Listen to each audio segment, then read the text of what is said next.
Hey there, welcome to the garden.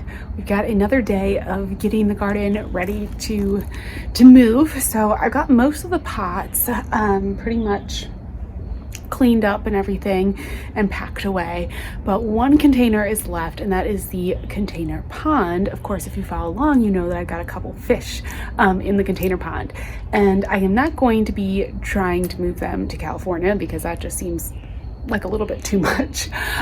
So I'm actually going to be trying to catch them today, and then I'm taking them over to my friend's house. She has like a big pond, and so I think they're going to be super happy in their new space. It's actually going to probably be an even better setup for them. So I'm happy for the fish, but I am going to go ahead and try to catch them, which we'll see how that goes. Hopefully I can do it without like making the water too muddy so that I can actually see them.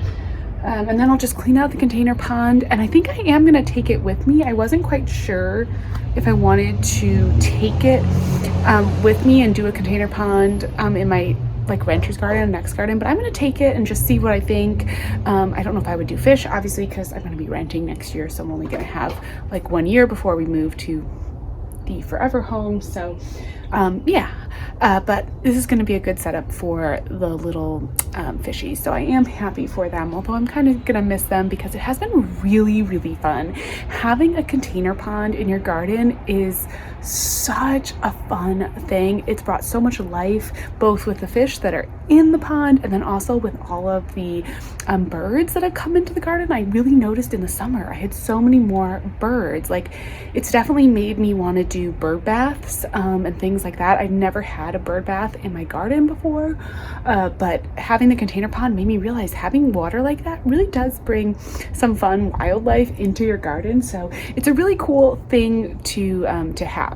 All right, let's try to catch these fish, and I'm gonna try not to drop my phone in the container pond either. I don't know if you can see them in there. They're probably hiding. I'm gonna have to move, oh, there's one of them. I'm gonna have to move some of the seaweed out and move the cinder block out as well, because I think they're all hiding in that cinder block there. But they've been doing super well. It's been really cold lately because we have gotten some frost now, but they have been just handling it just fine. In our climate, our ponds don't like freeze all the way to the bottom, so it's really totally fine for them to live in a pond year round, outside, no big deal at all. All right, here they are. This is my makeshift fish transport, but I think it'll work. This goldfish has gotten so big. He's super fun. And then there's a couple minnows in there too. They've done super well. I did put some seaweed in here for them to just kind of hide in during the trip. I thought that would probably make them feel a little bit more comfortable and happy. They've been such good fish. They worked so hard eating up all of the mosquito larvae and everything. That was really the main reason that I got fish in the container pond, and it has worked really well, because I haven't had a huge issue with mosquitoes in the container ponds. Not like no major problems at all. The fish really do take care of it, and those ruby red minnows especially are super great for that. They just get rid of all the mosquitoes. While we are out here, I thought I'd give you a little update on the garden. There's not a whole lot going right now because obviously I cleaned everything out.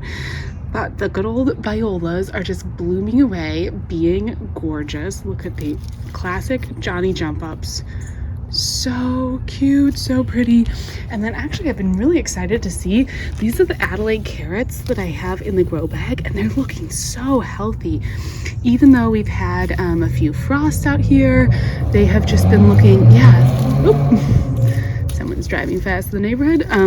They've just been looking super healthy. I probably could stand to come in and thin them out a little bit, but I didn't overplant them too badly. I definitely think that, well, whoever gets this garden will probably get a pretty decent carrot harvest in the spring. I'm just gonna leave this grow bag because it's just doing so well, and I figured it'd be kind of fun maybe for the next owner.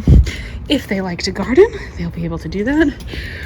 I do need to do a little tidying up, you know, out here, but yeah, everything so far that I transplanted has done pretty well. And the violas are just so pretty, although the squirrels keep biting off the flower heads, so I do not know what that is about. That is the strangest thing, but the violas are just gorgeous. And I do need to do a few repairs on the raised beds too. Hey there, so it is actually evening now, but I wanted to show you the amaryllis that I have blooming right now. It's perfect timing. I am so happy. I got these like early November, so I wasn't quite sure when they were going to bloom, but look at these amaryllis. Oh my goodness. I wish I knew the variety. I actually grabbed them at Costco just like on a whim, but they are so pretty and they have been so much fun, and they're just so gorgeous that I had to show you kind of a close-up of them. I'm hoping to get out in the next couple days. So sorry the lighting isn't perfect. It's evening right now. It gets dark so early here, but look at these. And yeah, got a Paw Patrol Band-Aid. I have toddlers in the house, as you can see by the gingerbread house as well. But look, I mean, it's just so stunning. And what I love about these is that they are short. They're super, super short amaryllis, which has been really nice because I'm not dealing with any of the flopping over or anything. And I just put them in these pots with a little bit of blue spruce, and oh my gosh, so stunning. I have a couple different pots of them. I feel like I really, really lucked out when I got these bulbs because they are producing so many blooms, and they also are just, yeah, so short. So it's the perfect size. Here you can see another one. Oh my goodness.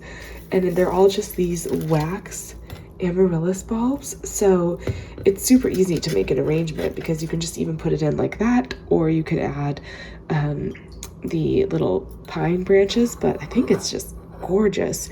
Now I will say, one of the things that I have learned with buying amaryllis from the grocery store, because I've done it a few times and I've had very success. This is the best success I have ever had. I mean, we even have another bulb or another flower coming up on this one, and I think this also has another flower coming.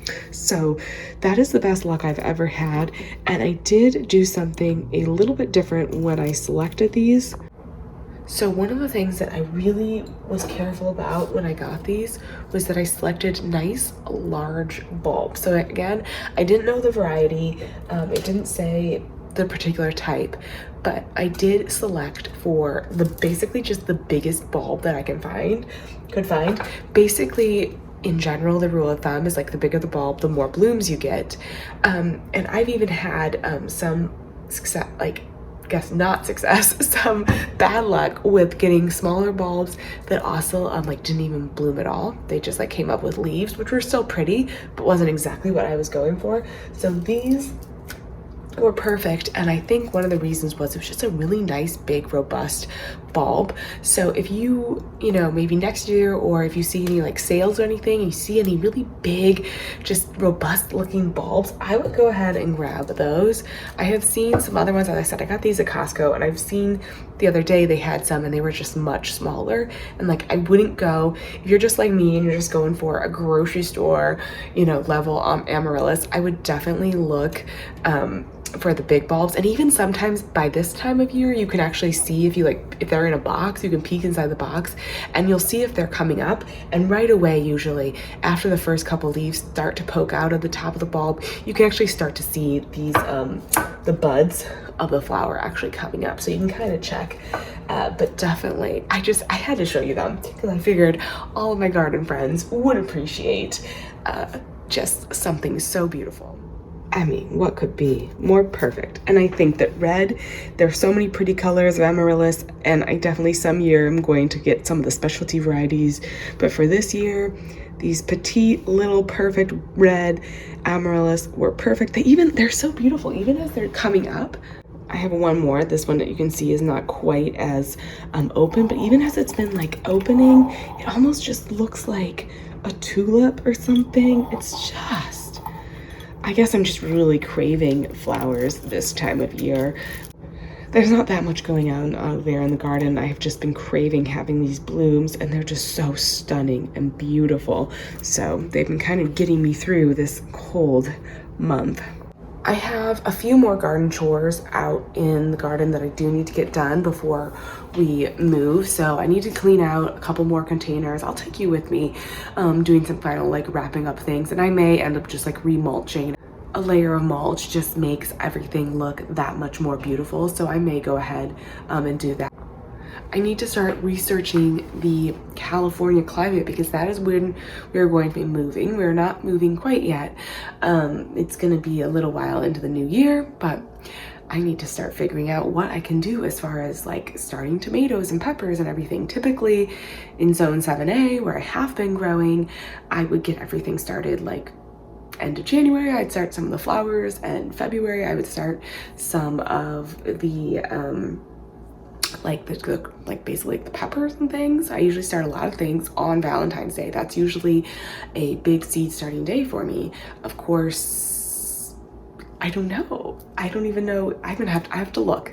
I haven't even really dived into that yet because I'm not quite sure. We haven't figured out where our next house is and everything. But I'm kind of excited to have this new growing zone. It's just such a different challenge. If you live in California, if you are a West Coast, more northern West Coast grower, let me know when you start your tomatoes. Like, can I start them now? I'm so excited. There's so many possibilities. So it's gonna be fun to do some seed shopping, shop through my own seeds, kind of look at what we've got, and do some real garden planning coming up here in the new year. But I'm kind of just waiting. I'm actually gonna take a couple of weeks off around the holidays, just enjoy our last Christmas here. So you probably won't see many videos until the new year. I'm gonna just take like these last couple weeks of December off, and then we will jump in with moving and planning and reviewing the 2023 garden. I wanna kind of go back and take some lessons learned and just all of that fun stuff. I'm really excited to kind of dive back into gardening, but it is good to take a little bit of a rest around, you know, this time of year. It's always smart to do that. So hopefully I will get out and get a chance to get out and do a little bit more of the chores in the garden this week. But it is also a crazy time of year, and so it's been a little hard to really get out there and do a lot. But as always, I will take you along with me. So hello there. So it is now the next day. I'm out in the garden, not going to be able to get done yeah, nearly as much as I had planned because, as you can hear, baby girl did not nap.